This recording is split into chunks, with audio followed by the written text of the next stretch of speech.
अस्सलाम वालेकुम।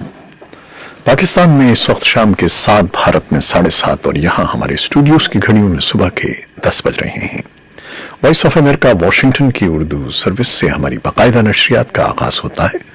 पहले घंटे के लिए मैं हूँ आपका मेज़बान खालिद हमीद। जैसा कि आप देख रहे हैं, फेसबुक लाइव पर हम आपके सामने हैं और वेबसाइट और रेडियो पर हमारा ये 1 घंटे का न्यूज़ शो जारी रहेगा। तो आगाज करते हैं पहले आज की अहम खबरों की सुर्खियों से। कतर के दारुल हुकूमत दोहा में अफगानों और तालिबान के दरमियान होने वाली 2 रोज़ा कॉन्फ्रेंस एक मुश्तरका एलामिये के साथ खत्म हो गई है, जिसमें इत्तेफाक किया गया है कि मुल्क में जारी जंग में शहरी हलाकतों का मुकम्मल खात्मा किया जाएगा। बैनुल-अक़वामी मालियाती फंड ने कहा है कि पाकिस्तान को बेल आउट पैकेज के शराइत पर पूरा उतरने के लिए बिजली और गैस की कीमतों में इजाफे समेत सख्त इक़दामात करना होंगे। इस्लामाबाद की एक एहतसाब अदालत ने जाली ट्रस्ट डीड पर पाकिस्तान मुस्लिम लीग नून की नायब सदर मरियम नवाज को अदालत में तलब कर लिया है। पाकिस्तान की सेनेट में मौजूद अपोजिशन जमातों ने चेयरमैन के खिलाफ तहरीके अदम एतमाद जमा करवाते हुए सेनेट का फौरी इजलास बुलाने की दरखास्त की है। कौमी असम्बली के स्पीकर असद कैसर ने किफायत शेयरी के पेश नजर पब्लिक अकाउंट्स कमेटी के अलावा कायमा कमेटियों के इजलास सिर्फ कौमी असम्बली के जारी इजलास के दौरान बुलाए जाने का हुक्म जारी कर दिया है। और पाकिस्तान की एक मारूफ और मकबूल अदाकारा ज़हीन ताहिरा 69 बरस की उम्र में कराची में इंतकाल कर गई हैं। और सदर डोनाल्ड ट्रंप ने कहा है कि वो वाशिंगटन में बरतानवी सफीर के साथ कोई रवाबित नहीं रखेंगे, जिन्होंने इससे पहले सदर ट्रंप को नाअहल और नाकारा शख्स और ट्रंप इंतजामिया को गैर फाल करार दिया था। हांगकांग के चीफ एग्जीक्यूटिव ने चीन को मुलजिमान की हवालगी से मुताल्लिक मुजव्वजा कानून की हुकूमत की मुकम्मल नाकामी करार देते हुए कहा है कि यह कानून अपनी मौत आप मर चुका है। ये थी सुर्खियां, तफसील कुछ देर के बाद।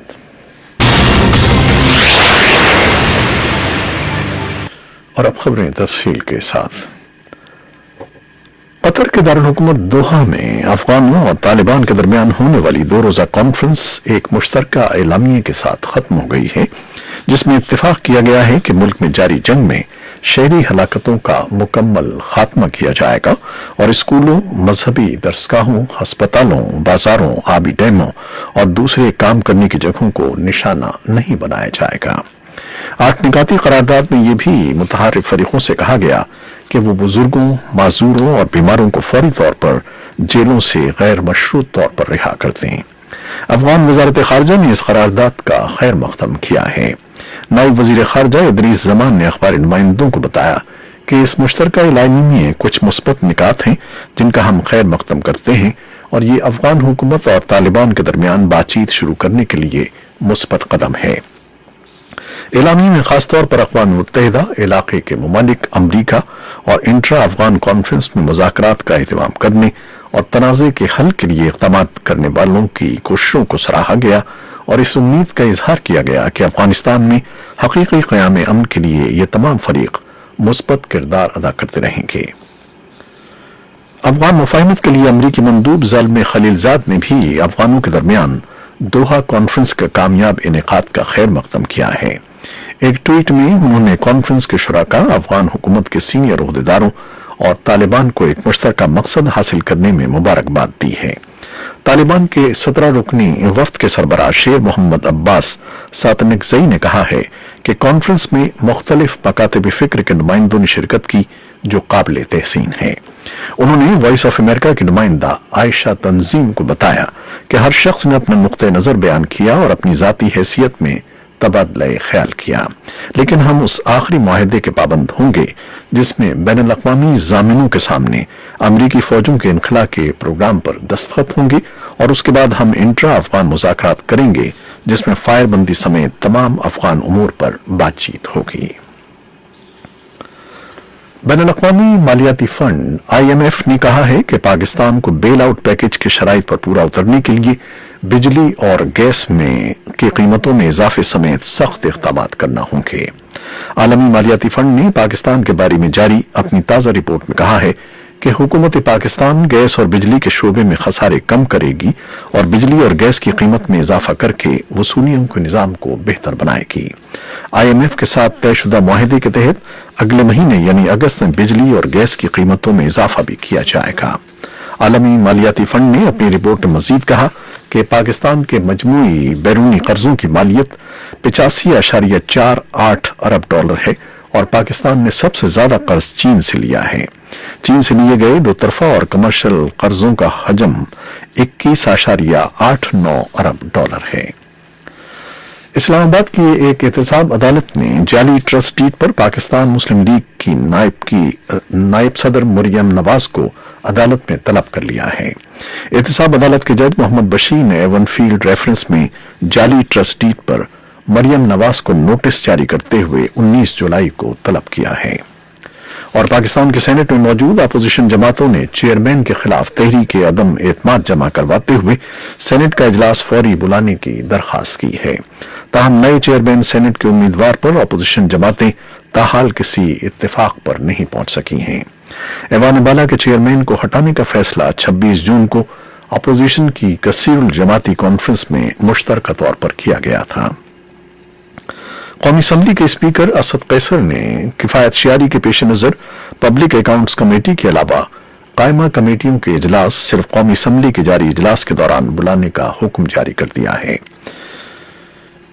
یہ فیصلہ مبینہ طور پر آصف علی زرداری کو پروڈکشن آرڈر پر نیب حراست سے قومی اسمبلی آنے سے روکنے کے لیے کیا گیا ہے۔